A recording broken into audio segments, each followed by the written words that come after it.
Welcome into Walker Talks Radio Network. It's another edition of Carlos and the Fish, though it occurs we might need to call this Marco and the Fish because everybody might be asking, who is Carlos? And the answer is, I don't know.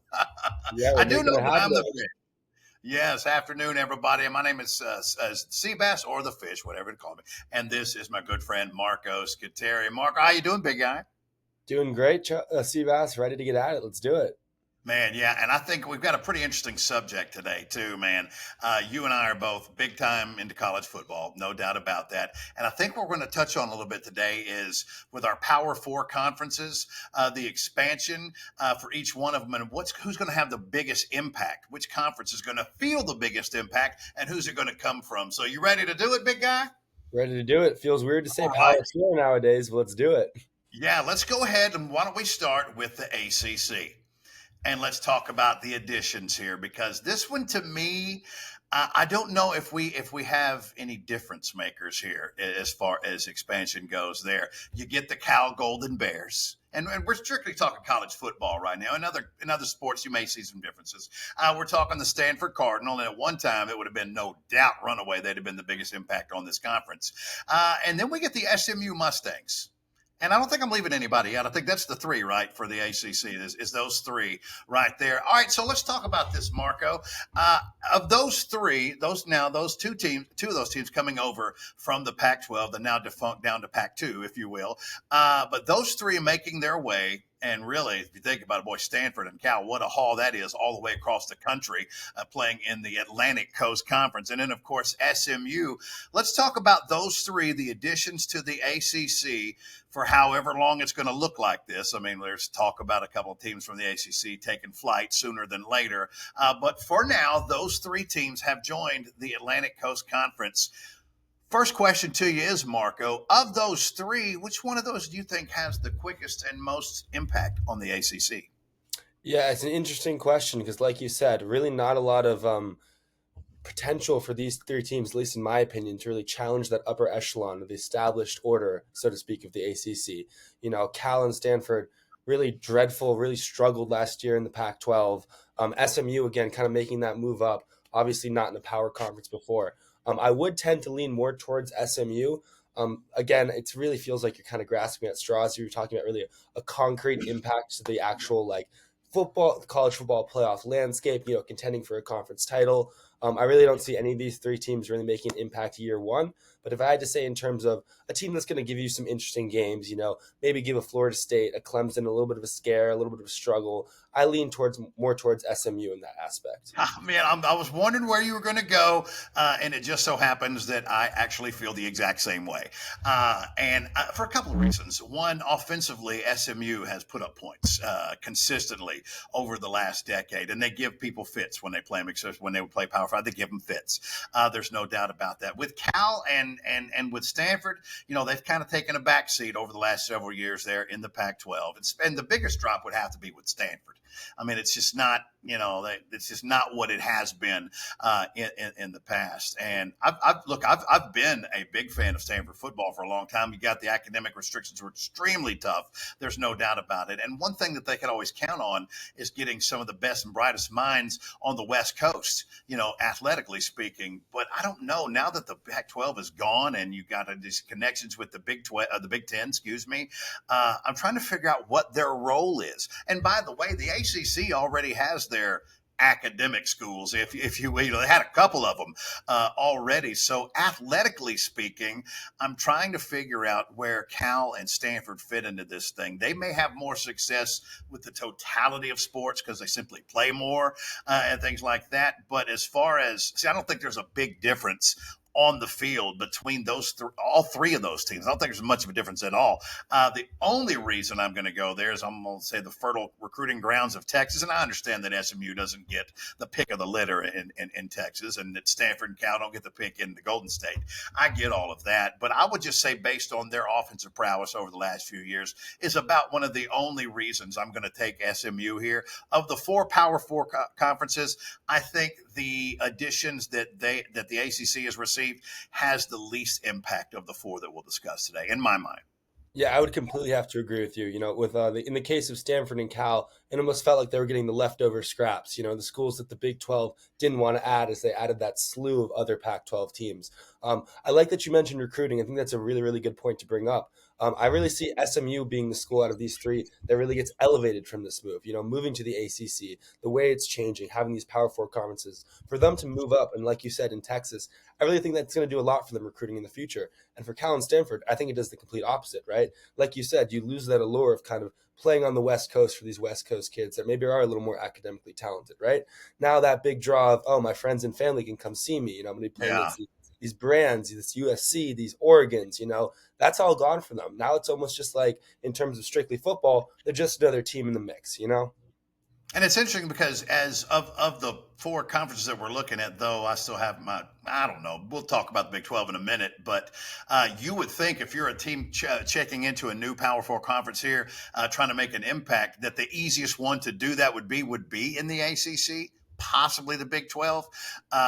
But I don't really see a team in this conference, at least initially, that comes in and finishes maybe even in the top half of the ACC this year in an average conference.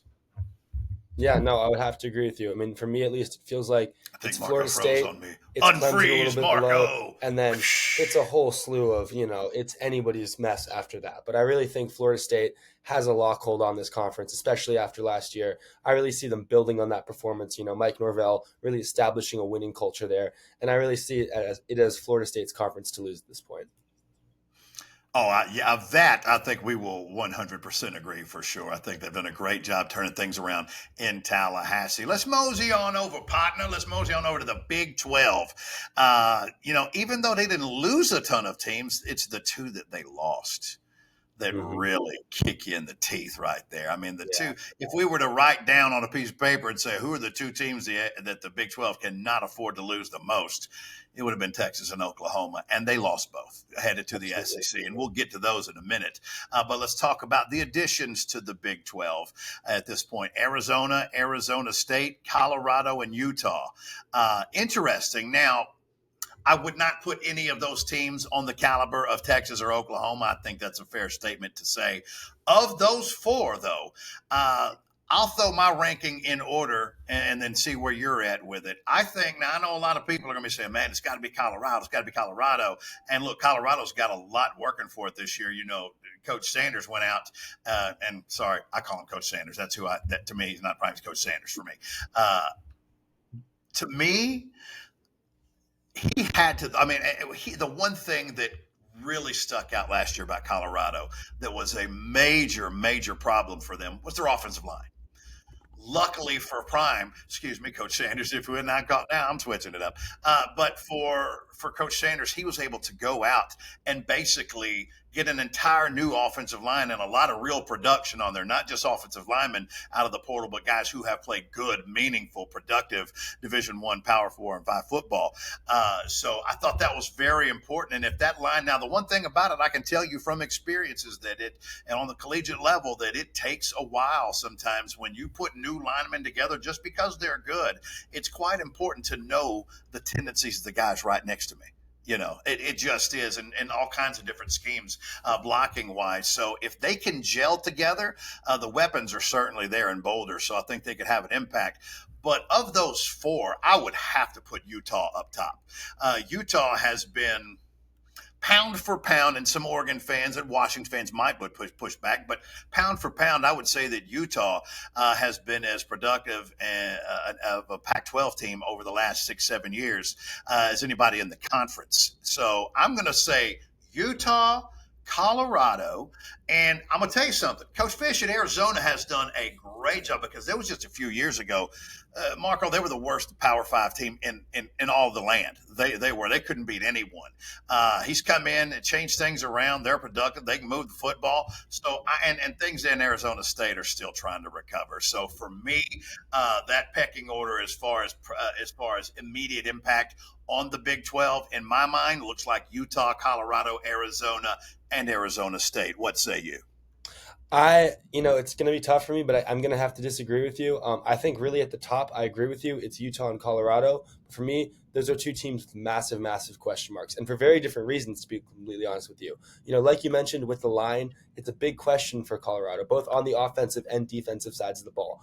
I think this was always kind of the mentality when Coach Prime comes to Colorado. Like, yes, he's going to get these big skill position players, these high recruits in the transfer portal, and it's going to be a little easier to plug and play those guys. But again, it's the line. Can they mesh? Like you said, that takes time. It takes time to get bodies of that caliber, especially in a program struggling the way Colorado has. However, with Utah, the question mark of Cam Rising, I mean, what is this guy going to look like? I mean, this is a guy who tore just about everything there is to tear in your knee, right? And he's a guy who looked like he was a high level starter, back when he was playing. But again, Cam Rising coming in, what are we going to see from him? What's going to be the story there? Is he going to be able to quarterback this team to a successful season? I mean, in the Big 12, there are other teams. Obviously, like you said, losing Texas and Oklahoma, those are your two elite horses. Those are your elite brands. Those are the guys who have been, had a stranglehold at the top there for a very long time. But once again, there are other solid teams up and down the conference. K-State, obviously they lose, Will Howard in the transfer portal. That's going to hurt a lot. But those are some guys that really put some stuff together. Kansas, another program on the rise. There are a lot of good teams in this conference. And so it's hard for me to say for a team like Utah with so many question marks, are they going to really make that jump? But then again, like you say, they have been, doing this in the Pac-12. It's not like they're coming from the MAC or the Mountain West, right? They've been proving that this is a program that can compete with elite teams, compete at an elite level. But that question mark with Cam Rising, that worries me a lot. And you look at Colorado, Shedeur Sanders, for all of the criticism he faces, the most sacked quarterback in all of college football last year, right? This is a guy that was running for his life. I'm hoping and I'm optimistic and I'm thinking that this year the line's not. I'm not going to say they're going to have a top 10 line, but if we're getting more to like a Division One average line, I think Shedeur Sanders is really going to show what he's all about. I think he's going to take a big step up from already a very productive season. I see him as being a contender for the Heisman throughout the year. I think Colorado's going to have the biggest impact in the Big 12. Right now, so let me say this to you because and remember, they won't have Nate Johnson this year. Nate Johnson's moved on to the SEC. He was a great compliment there and filled in very well, actually, when necessary. He's gone. But what's the hallmark of Utah football? Has been forever, especially under Coach Willingham, who, by the way, named his defensive coordinator as his coach in waiting once Coach Willingham decides to hang it up. But Utah, I don't care if they graduate 35 seniors a year. Every single year, Utah comes to the table with a rock solid defense that's not going to change. And think about this: what's now we have? Look, you'll get defense out of TCU, in a couple of different time Texas and Oklahoma, but this is not a conference that is known for its defense. It's a conference that's probably more suited for a Colorado, but when you see, but when there's an impact that Ute defense makes immediately is going to be felt. And I look, I get it. That offensive line, if they do gel, Colorado's going to be tough to beat. There's no doubt. But Utah's already very familiar with Colorado. They're not going to throw anything at them they haven't seen 10 times over. Utah is one of those teams that will make you, even if you're better than they are on paper the next day, and even if you win the game against them, which you generally don't, but even when you do, you wake up the next day and you don't feel like you won. You feel like you got hit by a freight train and it takes everything out of you. That's the way Coach Willingham plays football, and his team has responded to him for that for years. And I think that is just the type of thing that's going to play extremely well in the Big Ten. Excuse me, the Big 12. Now, you're right. If Cam Rising doesn't stay healthy, doesn't get things worked out offensively, there's a lot of question marks. But Marco, when was it not a question mark in Utah? Offense, that's not their game, and it never really has been, yet they continue to win into something that was a better conference than they're walking into now, I think, especially with Texas and Oklahoma being gone. So because of that defensive prowess, I'm going to give them while that Colorado line gels together, that's why I put Utah ahead of Colorado. But there's an argument to be made both ways. I guess my question to you now is the rest of that order Arizona, Arizona State, or the other way around? Yeah, I would have to agree with you. I think Arizona, very, very impressive last year. Obviously, losing their coach to Washington, that's going to hurt a lot. That's going to kind of derail some of the momentum they might have gained from last year. With that being said, though, I think, obviously the program is in a lot stronger of a spot than when they won one game, however many years ago that was. And Arizona State, I have to agree with you again, a program in chaos, so to speak. A program really without an identity, and a program in a state where they really don't want to be moving conferences right now. This is not the position you want to be in when you're coming into a new place. Everything with your recruiting strategy is going to have to be altered a little bit. Not a really favorable position for Arizona State. I will have to agree with you on that. Yeah, and so we'll see. So for me, so far our pecking orders have, and I think we agreed on SMU. I don't think we decided between Stanford and Cal. That's a push to me at that point. And then the others, we've just flip flopped Colorado and Utah. Yeah. In agreement. Let's go to the SEC because they only have two in their edition. But boy, howdy, there's no fat on this one, man. It's all beef all day long, and it's either right here or here, whichever way you want to do it. Now, I'm a Longhorn fan, so hook 'em, baby. The 40 acres are on the way. Steve Sarkisian has done what, and I've been waiting. I only like one other team besides the team that I pull for, and it's the Texas Longhorns. And I've been waiting because every time we heard, oh, well, Tom Herman's come in. He's such a hot commodity. He was a great coordinator at Ohio State. Came down to Houston, did his thing. Just let's see what would happen if you get somebody like a Tom Herman. That didn't work out. And then of course Steve Sarkisian, who all the stuff that happened at USC goes to Tuscaloosa. Nick Saban throws him a lifeline, and he takes complete advantage of it. It turns everything around. Gets the job in Austin and has done an amazing job, not just recruiting, because it's easy to recruit to the 40 acres. That's not hard to do. But they haven't been winning.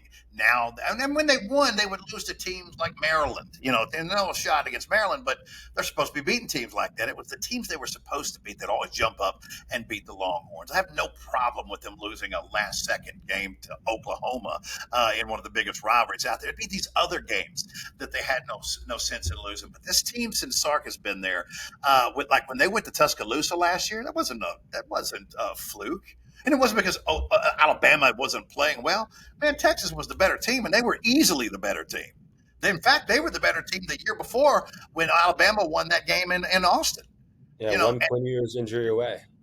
Now look, they lose Sweat and Murphy off that defensive line, and they lose Worthy and Mitchell out of that receiving core. And it's as if preseason rankings, looking at those things, it looks to me as if Texas looks prepared to just keep going with some of those monster losses. Now, don't get me wrong, they're good to go, but now they're moving into the SEC. And then you got Brent Venables over in Oklahoma, who's over and under win total right now is just right around 8.5, something like that. There's not a ton of expectations coming out of Norman this year, especially in the very first year of the move to the Southeastern Conference. This was a gut punch for the Big 12, but those two teams I think fit in absolutely perfectly for the SEC. They're never going to be intimidated by a big venue. By any stretch, it's not too big for them. The moment's not too big, and when you're able to recruit inside the Lone Star State and never have to leave, and honestly, half of Oklahoma's rosters from Texas too, as well. So when you have that kind of recruiting base, you can certainly continue to keep the cupboard stocked fairly well. I think both of these teams come in and have success immediately. The question is, who has more, and what does success look like in year one in the SEC? Yeah, I really think that question, especially about what does success look like, I really think while these two fan bases might not want to hear that it looks different for both of them, I think it does. I think for Texas, you're expecting to be competing for an SEC championship right away. I mean, coming off of a college football playoff appearance, this is the expectation. And, it kind of always is the expectation for Texas, but especially with the guys that they have, Quinn Ewers at the top. Heisman candidate, bring in, you mentioned the receivers they lost, but they bring in a guy in Isaiah Bond who was productive for Bama last year in the transfer portal, So definitely replenishing the talent pool is something that they had no problem with. And you talk about Sark and the job that he's done. And I think one of the things that was really indicative to me about the culture that's being set up there is the fact that, look, he was offered the Bama job pretty instantly. And I mean, obviously, Texas, one of the best brands in college football, one of the best jobs in college football. But the fact that, as reports indicate, no hesitation, not even a second thought. I'm staying with Texas. We're building something special here. Alabama is a pretty hard job to turn down, and he to do it at a snap of a finger. To me, that says a lot about where he sees their program at and how he feels this move to the SEC is going to look. I see Texas contending for an SEC championship off the bat. Now, in terms of Oklahoma, like you said, with the over/under win total, it's a little bit of a different story. Obviously not a bad team in recent years, but not exactly at the level that we saw, in the late 2010s. With the Baker Mayfields, the Kyler Murrays, they haven't had success like that, and that's okay. Teams go through rebuilding phases. Obviously now though, you're having a lot tougher of a schedule. In an SEC conference schedule, aside from maybe the one Vandy, game, there's not going to be Calm many down, layups. Marco. Calm down. That's my favorite team, unfortunately, by the way. But obviously the point I'm making, it's a tough schedule. There's no washouts. There's no weeks you can take off. And I do foresee them having some struggles, especially losing a quarterback like Dylan Gabriel in the transfer portal. That's going to hurt. I mean, obviously, you're going to bring guys in. You're Oklahoma, right? There's never going to be a shortage of guys who want to go to Oklahoma. But at the same time, they don't exactly have those premier players, in my eyes at least, at the skill positions that are really going to elevate them. Oklahoma, a team I don't necessarily see at that top echelon yet. I see them more in the, LSU going through a rebuilding phase, more so in that range for me. So right now, you basically put Oklahoma in the LSU category right now. Of course, Nussmeier, at LSU, they have quarterback question marks that kind of keep you from going, taking them to that next level. So I think the comparison with LSU right now is a very fair one. And Texas, you would put them somewhere in the I Bama would put category. them, yeah, for me, it's like Georgia, 1-1. And then I've got Bama, I've got Ole Miss, I've got Texas, maybe Mizzou sneaking up there, after last year, returning some really key contributors. But I really think it's Georgia, and then it's Bama, Ole Miss, Texas is kind of that second tier, competing for that second spot in the SEC championship game. There's that first 5 or 6 quarterbacks in the SEC this year are very, very good. After Murderers that, row. a ton of question marks at quarterback in this conference. But there's those first 5 or so. You mentioned Ole Miss. You look at Jackson Dart. I know Jackson Dart's productive. Brady Cook, I know he's productive. Carson Beck, I know he's going to be productive. These are guys, and Jalen Milroe, especially under Kalen DeBoer's tutelage. They're 8-1, not to win the national championship, to win the SEC. College That football's changing, man. that roster looks pretty darn good right now. And Kalen and Jalen Milroe is an experienced, productive quarterback. Second half of the year, he looked fantastic. Now you give him to Kalen DeBoer. Watch out! And oh, by the way, if we're expecting the tide to start lowering a little bit, they're number 1 in the country right now in recruiting. What was trending on X the other day? Seattle Saban, is that what they were calling Kalen DeBoer? Seattle Saban. We'll see. They got their guy. I think that's probably right. But yeah, there's about 5 teams out there, and then Nico at Tennessee. If he turns out to be what we think of the skill position players that he has around him, he might be the best of them all before it's all said and done. And that's not even counting Quinn Ewers. And I would say Arch Manning, but if he doesn't, outside of injury, if he doesn't get any meaningful playing time, by the time we get to next year, that'll be 3 years removed from meaningful football, and I don't care who you are. This game is one that you have to hone constantly. And practice is great, and that's wonderful, but you got to do it in game time. And that would be 3 years if he doesn't get meaningful playing time. And outside of injuries to Ewers or a blowout, I don't know why he would. And that's He's a not going really to win that important. job, at least at Yeah, but I think that really is an interesting point to bring up and an important point too, and something that I do worry about with Texas with this, increased difficulty of schedule in the SEC. If they take 1 or 2 losses in the beginning of conference play, do those calls start to come for Arch Manning? Is that going to be an issue internally in the locker room they're going to have to deal with?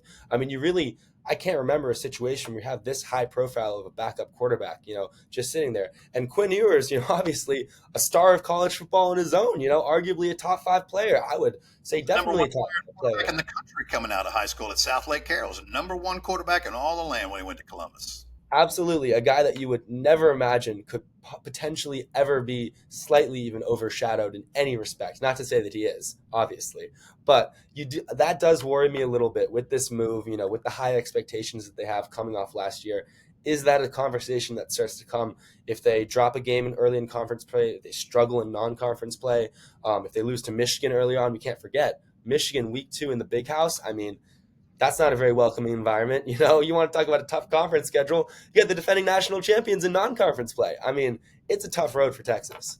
Oh, there's no doubt. And look, if it wasn't for the fact that we've expanded, and of course, we're all in for a ride here. We're going from 4 to 8. Excuse Mm-hmm. me, 4 to 12 Well, in our championship expansion. If it wasn't for that, I would hate this expansion for the Southeastern Conference. Because if we were still only taking 4 teams, yeah, they beat and each other up. there's 4 SEC teams good enough every year to play in that thing. Mhm. But now that we have 12, you got a little bit more flexibility. But what it also does is it sticks some people out there who are going to be 9-3 and 10-2, and they're not going to have a championship to play in. They're not going to have a playoff to play in, and they're going to catch heat from their fans despite the fact they're 10-2 in the SEC. Yeah, That's what we are. And that pressure cooker just got even more. Now, it's status quo for the teams in it. They're used to this, but it could still have an effect, no doubt, on this conference, even though we're adding 8 spots in the playoffs. All right, so that's 3 of the conferences.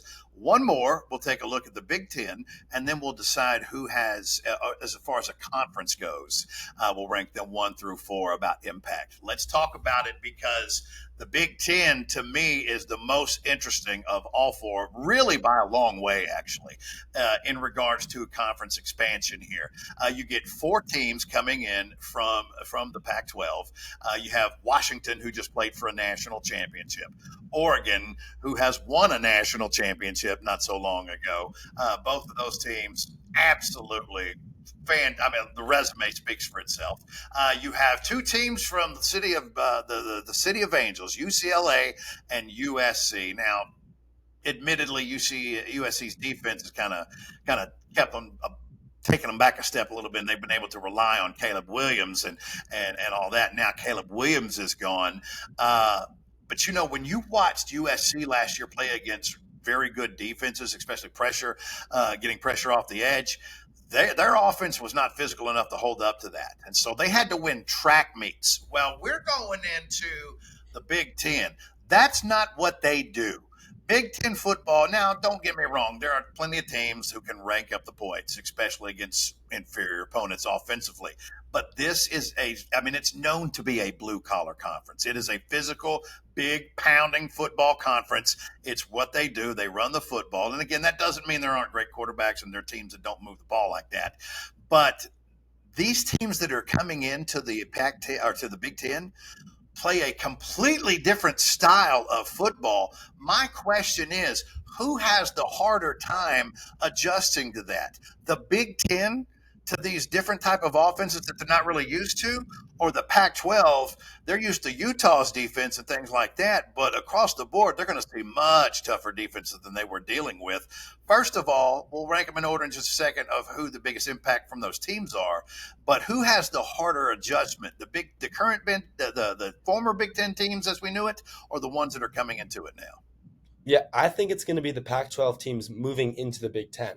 I really think that, like you said, this culture of what Big Ten football is, Big Ten weather, it's snowing, it's cold, you don't want to throw the ball, there's icicles everywhere, it's 3 yards in a cloud of dust sometimes. I mean, I'm a Wisconsin fan, I'm a University of Wisconsin attendee right now. I can tell you firsthand from sitting through a 15-6 game against Iowa last year, there are some times that those conditions just don't make it possible to run that type of offense that we're used to seeing from some of these spread, high-powered, high-tempo type teams. Not to say that they won't have success. They're too talented not to have success, especially look at the case of Oregon. But it's going to definitely be an adjustment. And I think that the style of football that a lot of these Big Ten teams play imposes itself onto their opponents, where they're controlling the time of possession. If the game's being slowed down in that aspect, sometimes you kind of have to just bend your will, bend your game plan a little bit. And I do think there's going to be a very stark transition, especially for a team like USC, a team that really, really struggled against the rush last year. I mean, they ranked 121st for opponents' time of possession, right? So they're letting other teams have the ball, dominate them. 117th in opponents' rushing yards per game. This is across all of America, right? These are really, really concerning statistics coming into a conference with so many elite rushing attacks. I mean, Travion Henderson in Ohio State how are they going to stop him? I mean, you look at Wisconsin, my guys, Ches Malusi, these are teams that know how to run the ball. They had this culture of running the ball. These, recruits coming up through the pipeline, coming from Ohio, coming from Michigan, Minnesota. These are guys who have been conditioned their entire life that we're going to come out there, we're going to hit you in the mouth. That's how we play football. And I really think they're going to struggle initially. There's going to be a little bit of a culture shock. Yeah, and think about this: 3 of those 4 teams coming from the Pac-12 had their quarterbacks taken in the top 12 of the NFL draft 4 months ago. Yeah, 3. no. So they're going to be learning on the go too as well. And one of them is replacing their head coach in Washington, obviously. Now, as far as ranking the impact of those teams coming into the Big Ten, I think it's easy for me. Excuse me. I think the first one is easy for me. I would agree. Yeah. The first one is easy for me for a couple of reasons. One, they're a national brand. That's one. That name resonates across the country. They can go. Now they don't sit in Texas, but they can. They could go anywhere. They've got the money. They got the name. They got the hype. They've got the facilities, and most importantly, they've got Dan Lanning.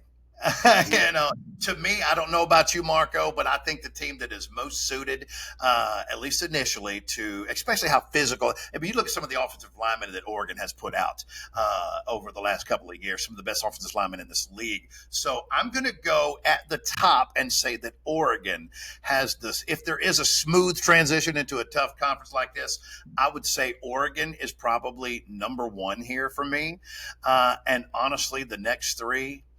Man, I'll probably end up with Washington, maybe, but to me, there's not really a hill of beans difference right now. Especially, because you think about this, they not only lost Michael Penix, they lost Roma Dunze, they lost Jalen Polk, they lost their 3 best receivers, their quarterback, their head coach, and some real players in the trenches.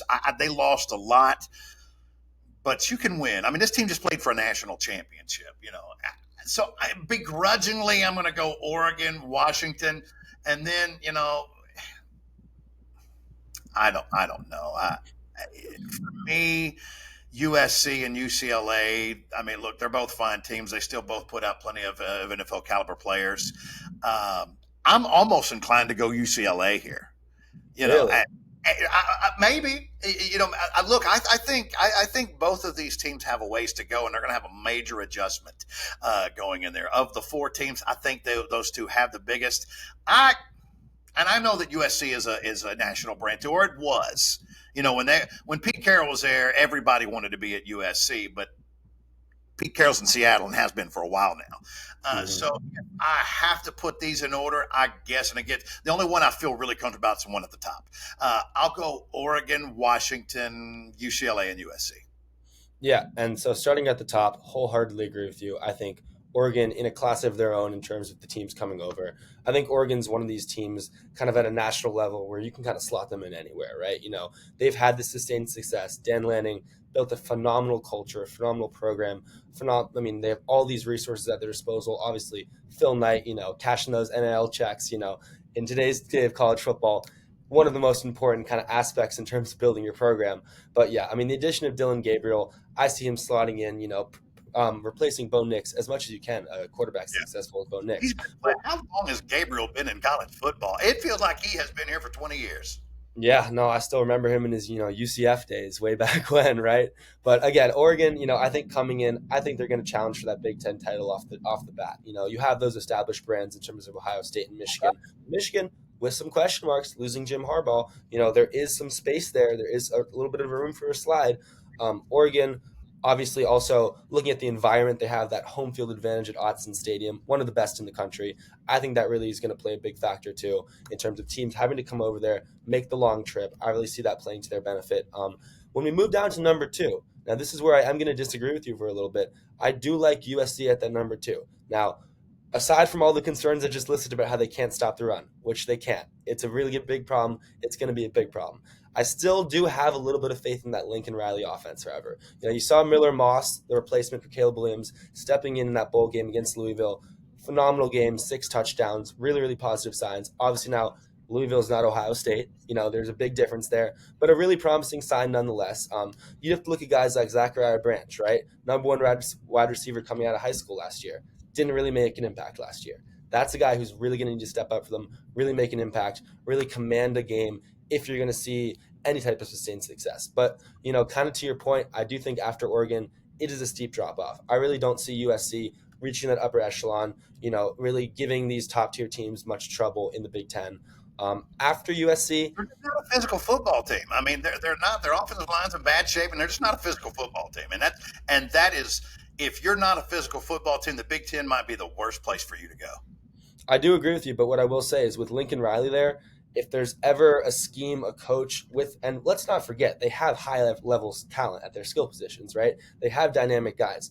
I can see them, stylistically, obviously, they don't match up well. But with that being said, I do think they're very good at what they do offensively. I think that we can agree on that Lincoln Riley does have that proven track record. So I do think that kind of lends itself to a smoother transition, especially compared to Washington, a team that, I mean, they competed against for a national championship last year, but I mean, who's left, right? I mean, coaching staff and players wise. I mean, it's really hard for a program in I don't want to say chaos, but in a rebuilding state. They really have to reestablish that culture. Listen, I like Jed Fish a lot. I think what he did at Arizona was phenomenal, but it's going to take a couple years, especially when you have so many guys going to Alabama in the portal, going all over. It's going to take a couple years, and I'm not so sure that they have the manpower to really push these teams. Are they going to beat Rutgers? Sure. Are they going to beat Northwestern? Sure. Are they going to beat some of these more mid-level teams? Illinois? Sure. Are they really going to give Ohio State, Michigan? Yeah, are they? Because well, I'll just say this, and you being a Big Ten country, you know this. The Big Ten, that second tier, has a real interesting habit of rotating. I'll give you an example of what I mean. One year, Purdue might be really good, and they drop off the face of the earth. Northwestern's really good, then they go 2-10, 3-9, something like that. Illinois, all of a sudden, look at all the players they had in the draft this year. You don't play Illinois this year. A couple of years ago, under Terry Hopper, it was Indiana. And it's like none of them stay consistent. They're all in this. It's like they're in this little level right below a Wisconsin. You've Yeah. got Ohio State, you've got Michigan. Look, I don't think there's a ton of difference between Ohio State or between Penn State and Wisconsin. I think they're pretty close to being about the same. I think some would. I think it depends on what year we're talking about. And then I we think get you're that. being generous to my Badgers there. I like the Badgers. I love. They stick with what works. Mhm. And then that's one of those teams that you just don't feel. I don't care even if they're at their worst. You still don't want to play them. I mean, Yeah. they're physical enough to play the SEC, and physical enough to set the tone, the way a football game is played against other teams like ACC or Pac-12 or Big 12 teams like that. The Big Ten to me is the most interesting conference, but it's that little group of 4 or 5 teams that just keep rotating and can't decide if they want to be good or not. Yeah, And and I honestly think, to your point, I think that might be Washington's ceiling for this year. Being that 7 or 8 win team that gives a scare to an Ohio State in a road game. But that's their ceiling, in my opinion. I don't think that's the most likely scenario. I think the most likely scenario is they're fighting for a bowl game. Towards the end of the stretch, there are too many question marks, too many guys they were hoping would take that leap, slot in, refill some of that production that they lost that just simply aren't up to par. And then when you look at UCLA, just to touch on them, I think that they're going to play only road games this year. I think that stadium is going to be filled with people from Big Ten country, from the Midwest. Oh, it's 30 degrees and snowing right now. Like, yeah, I'll take a trip out to LA for the weekend. I'll go watch my team in the Rose Bowl. I think they're going to really, really struggle. look, and I'm not comparing UCLA and Vanderbilt, but Vanderbilt they don't have the facilities and the fan base. But their biggest knock, they try to sell Nashville. It's also their worst enemy. Mm-hmm. It's also their worst enemy because these fan bases and the size of that stadium, they look and say, "Hey, let's go to Nashville for the weekend, watch the game. We'll stay there and watch the Titans the next day." That type of deal, and it kills them. And it's something they can't undo. There's nothing they can do about that. At least with UCLA, they've got a history. They got a massive stadium. They have potential that they can draw from there. But you're right about those crowds. I mean, look at the Chargers. Yeah. Remember that? I mean, they were strangers in their own homes.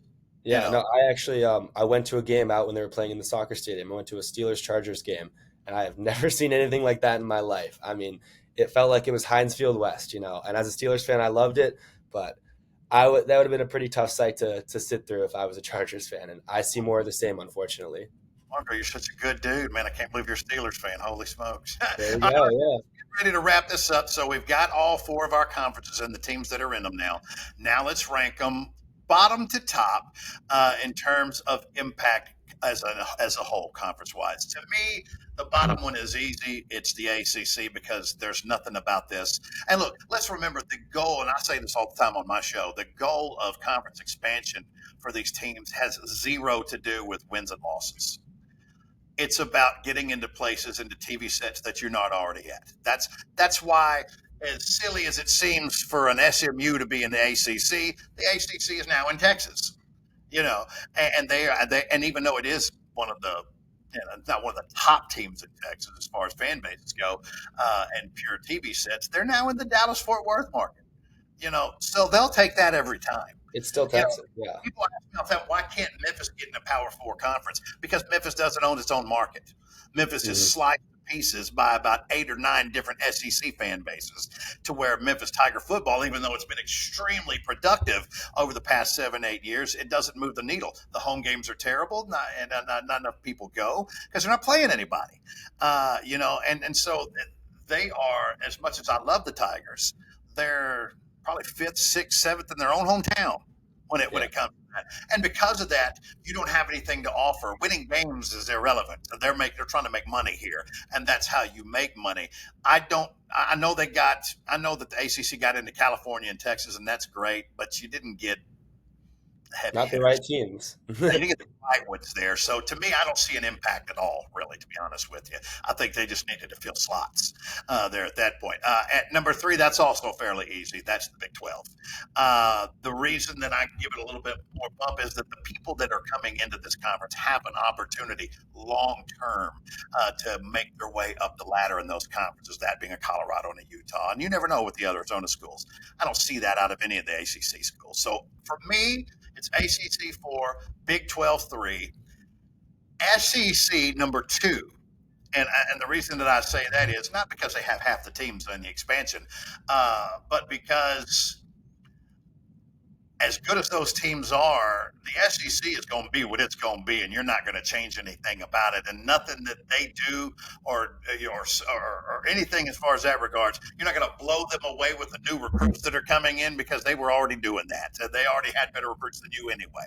So while those are two very good teams, including potentially a national championship contending teams, they're not going to have the impact that you'll see in the Big Ten with those schools coming in. To me, especially long term, a team like Oregon, and if the schools in Los Angeles can get their acts together, maybe there. And of course, Washington. Look, the right guy in Washington, whether it was. Whether it was Don James and the great job that he did, Chris Peterson, or even Kalen DeBoer, who played for a national championship last year. It is proven that is a place you can play and when we're going to go for national championships there up in Washington. So and those are 4 teams bringing a very different brand of football. Not a bad one, just a different one for a conference that doesn't really play that way. So there's going to be adjustments there. But all 4 of those teams have real potential. And the 2 in the SEC too as well. But it's a monster impact on the Big Ten. They're trying to look eye to eye with the SEC. This did not do that, but it brought them a little bit closer. So to me, for my ranking in order of conference impact, I've got Big Ten, SEC, Big 12, ACC. Marco, what say you? Yeah, so I'm gonna have to differ from you a little bit. I agree with you at the bottom. I think the ACC kind of solidified. It's almost like I said earlier, it's the leftovers, it's the scraps, right? We don't really need to spend too much time on that. Now, at 3, I'm actually gonna have to put the SEC, and kind of to the reasons that you spoke about. The SEC, they're very established. They've been established as the best conference for some time now. Now, obviously, you're adding 2 elite teams, but in terms of the overall landscape of the conference and what it means for the conference, I think it means a lot less. Than when you look at the Big 12 now, for example, I think this realignment has obviously totally shifted the way we look at it, the entire landscape, not just adding the teams, but also losing your top 2 teams. But now you're coming in with an influx of teams that are all about around the same level. I think we're seeing the potential for not only one of these teams to maybe win the conference this year, but going forward to solidify themselves as the dominant forces in this country going forward. So I think, excuse me, in the conference going forward. But so I think for the programs moving over to the Big 12, the move does a lot more for them than, say, Texas and Oklahoma, because Texas and Oklahoma, they were already Texas and Oklahoma. And for the Big 12, I think this is a chance they're going to develop a whole new identity potentially behind these new teams. Who's going to emerge as the powerhouse? I think because there's so much in flux, there's almost so many more moving parts. That's why I think those moves make more of an impact for the Big 12. Now, for the Big 10, And of course, we have to define what the impact is because the Big 12 lost their two best of programs, or their two stable program, the most yeah, stable, if you will, across the board. And they replaced them with four teams who none of those teams have that type of resume or reason to make me believe that they can achieve that level. I told you, I think Utah's the best of the bunch. They're still not better than Oklahoma and Texas. mhm. So even though they doubled up and it changes some of the way about the football that is played there, if one of those teams does win the Big 12, man, I think it's more about because it's the state of the Big 12 than who they are. Yeah, To me, it's just a bunch of different names in different states that they weren't in. But I don't see, unless now, look, if Coach Sanders is able to keep this thing going, and look, I think we're past the point where because the first month of the season, it was only Colorado football, and every celebrity wanted to be a part of it. That's done. That's yeah, done. Unless he can get it back and get it, look, they started taking a pound when they played real teams. Now, if they start winning like that, that'll change some things, and maybe you have one of those. But none of those four right now are even at the level of an Oklahoma. So, yeah, they may have added two more teams and changed a few things up, but they're no better for it. Matter of yeah, fact, they're worse for it. yeah. But what we're talking about is impact. So, so I get that it's harder to judge it that way. I think the clear thing is that the Big Ten is, to me, by far the biggest impact. I mean, yeah, the implications from this move in terms of who the Big Ten added, I think they go like just far beyond what we're going to see on the field this year. I mean, you have to look at it from a recruiting perspective also for the teams that were already in the Big Ten.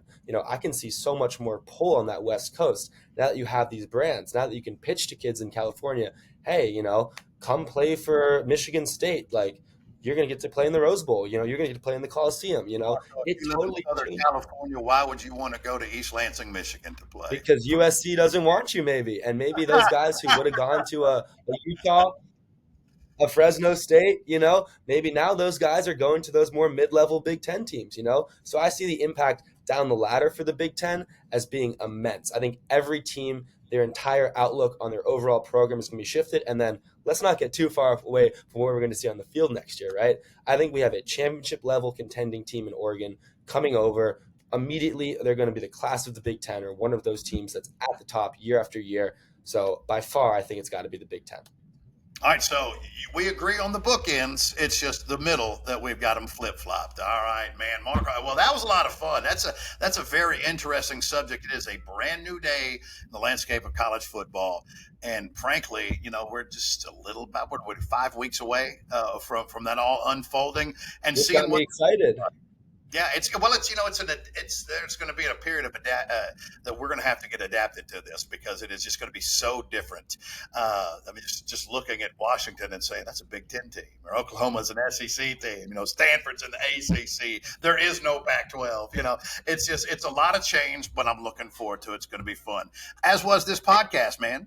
Great job as always. We'll put this up posted up here in just a little bit, and we'll get back to you next week with another great podcast. Seabass and Marco and the fish, Carlos and the fish. I don't know what we're calling. I know there's a fish involved somewhere. Marco, great job as always, buddy. Man, look forward to talking to you next week. Always a pleasure, Seabass. See you soon. This has been Carlos and the fish on the Walker Talks Radio Network. Thank you.